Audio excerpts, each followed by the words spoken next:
अस्सलामुअलैकुम। How was test? कैसा हुआ टेस्ट? बेटा सबको टेस्ट के लिए प्रेजेंट रहना ज़रूरी है। जो टेस्ट नहीं दे रहे, वीडियोस नहीं देख रहे हैं आपके फ्रेंड्स, उन सबको इन्फॉर्म करिए।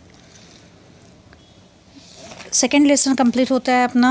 इन our previous video we had learn about the one biogeochemical cycle, that is the carbon cycle. The carbon constitute 0.04% in the atmosphere. Air के अंदर 0.04% ही होता है कार्बन, लेकिन अभी उसके जो है वो पेट्रोल डीजल ये बर्न करने से इसका अमाउंट जो है वो बढ़ रहा है। तो in that cycle we had learned that abayotic carbon atoms are circulated and recycled into biotic form mainly through photosynthesis and respiration. photosynthesis और respiration से जो है ये cycle continuously शुरू रहती है।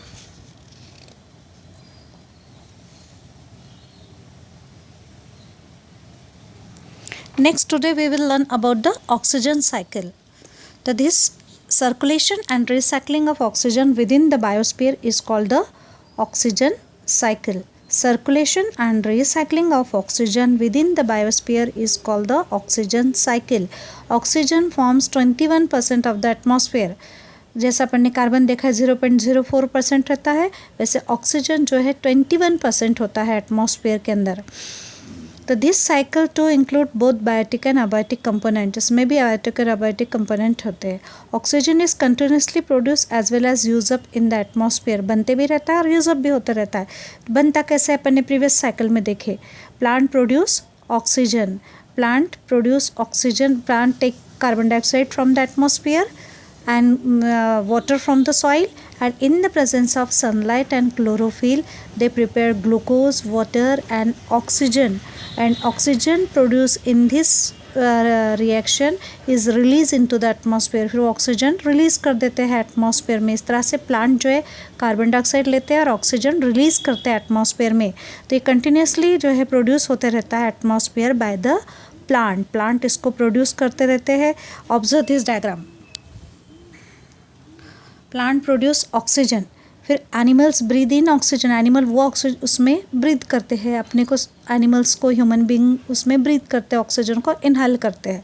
और इनहेल करने के बाद में जो है ह्यूमन बॉडी का oxygen is needed to burn the sugar and fatty acid in our cell to produce energy. This breakdown of sugar molecule के लिए टू प्रोड्यूस एनर्जी प्रोडक्शन के लिए जो है ये ऑक्सीजन ज़रूरी है।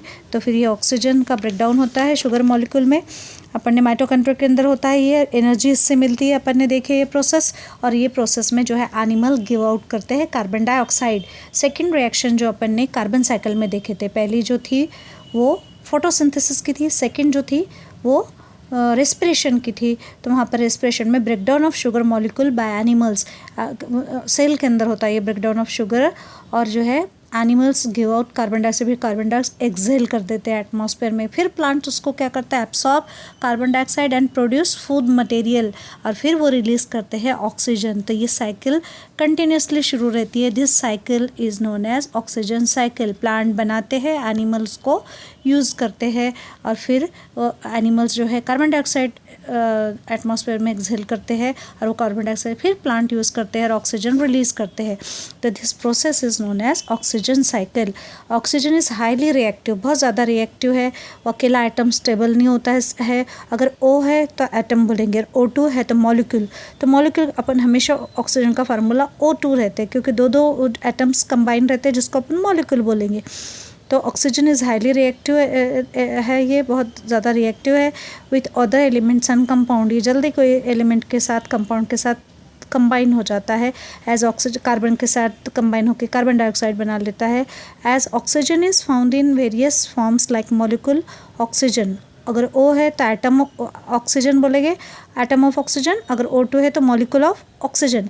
अब हाईली रिएक्टिव होने की वजह से O2 के उसमें होता है एटमॉस्फेयर में, वो वाटर के अंदर जो है H2O, हाइड्रोजन और ऑक्सीजन। तो ये ऑक्सीजन का कंपाउंड हुआ वाटर। कार्बन डाइऑक्साइड भी जो है एटमॉस्फेयर में कार्बन डाइऑक्साइड भी होता है, ये भी जो है ऑक्सीजन का कंपाउंड है। दो एलिमेंट से बना है ये, कार्बन और ऑक्सीजन, इसलिए ये कंपाउंड है। तो ये कंपाउंड की शक्ल में, मॉलिक्यूल की शक्ल में होता है, हाईली रिएक्टिव है, एटम के शक्ल में स्टेबल नहीं होता है, इनऑर्गेनिक कंपाउंड्स में की शक्ल में होता है एटमॉस्फेयर में। The oxygen cycle of the biosphere is extremely complex. Oxygen is release in the process of photosynthesis where it is use up by the process like respiration. Photosynthesis process में बनता है और यूज़ होता है respiration process में। Animals और human being respiration में use करते। कंबशन, बर्निंग के लिए भी ऑक्सीजन ज़रूरी है। अपन ऑक्सीजन के अगर ऑक्सीजन नहीं रहा तो कुछ जल नहीं सकता है। बर्निंग में कंबशन के लिए, फ्यूल कंबशन के लिए ऑक्सीजन ज़रूरी है। अपन ने एक छोटे क्लासेस में एक्टिविटी देखे होगे आपने कि एक माचिस की तीली डब्बे के अंदर डाल दो, डब्बा बंद कर दो, वहाँ उसको ऑक्सीजन नहीं मिलता तो क्या हो जाती है, जल जाती है। और अपन जब चूल्हा फूंकते हैं तो फूकनी से फूकते हैं, चूल्हे को हवा देते हैं तो ऑक्सीजन देते हैं तो भड़कता है। फिर फूकना बंद कर दो तो वो क्या हो जाता है, आँच कम हो जाती है। तो कंबशन के लिए भी जो है ऑक्सीजन एसेंशियल है। रेस्पिरेशन तो उसका एक मेन यूज़ है। ऑक्सीजन अपने लिए रेस्पिरेशन के लिए, एनिमल्स के लिए ज़रूरी है। कंबशन में, डिकम्पोजिशन प्रोसेस में भी जो है माइक्रो ऑर्गेनिजम्स ऑक्सीजन यूज़ करते हैं। और करोशन और रस्टिंग जो होता है आयरन का, वो जो है ऑक्सीजन से रिएक्ट होता है वो एटमॉस्फेयर के, और ये रस्टिंग और करोशन प्रोसेस होती है। तो ये उसके यूजेस है, मेन यूज़ है।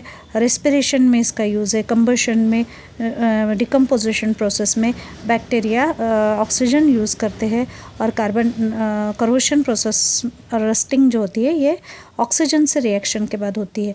तो see most microorganism use oxygen. Decomposition process जो माइक्रोऑर्गेनिज्म करते हैं, बहुत सारे माइक्रोऑर्गेनिज्म ऑक्सीजन यूज़ करते हैं रेस्पिरेशन के लिए। ऐसे माइक्रोऑर्गेनिज्म्स को एरोब्स बोलेंगे। Most microorganisms use oxygen for respiration. Such microbes are called aerobes. Microbes which do not need oxygen is called as anaerobes. Aerobes and anaerobes. Aerobes यानी जिसको respiration के लिए ऑक्सीजन चाहिए, एंड एनारोब्स मीन्स जिसको oxygen की ज़रूरत नहीं है। कुछ ऐसे मैक्रोब्स है जिसको ऑक्सीजन के लिए की ज़रूरत नहीं होती है, उनको एनारोब्स बोलेंगे। Aerobes and anaerobes. Aerobes means macro organism who need oxygen for respiration. Anaerobes means who do not need oxygen for respiration. Oxygen is important for the synthesis of protein, carbohydrate and fat. इनके synthesis के लिए ज़रूरी है, इसलिए अपन inhale करते हैं तो body में प्रोटीन के सिंथेसिस के लिए, कार्बन डाइऑक्साइड और फैट्स के लिए के सिंथेसिस के। अभी शुगर मॉलिक्यूल और फैटी एसिड सेल के अंदर जो रिएक्शन होती है, एनर्जी प्रोडक्शन होता है, तो कार्बोहाइड्रेट क्या है, टाइप ऑफ शुगर, ग्लूकोज का टाइप है। और फैटी एसिड के लिए भी और प्रोटीन के लिए सिंथेसिस में भी ऑक्सीजन ज़रूरी है, और इस रिएक्शन में अपने को एनर्जी प्रोडक्शन होता है। It is also use in various chemical reaction. बहुत सारे रिएक्शंस में भी ऑक्सीजन यूज़ होता है।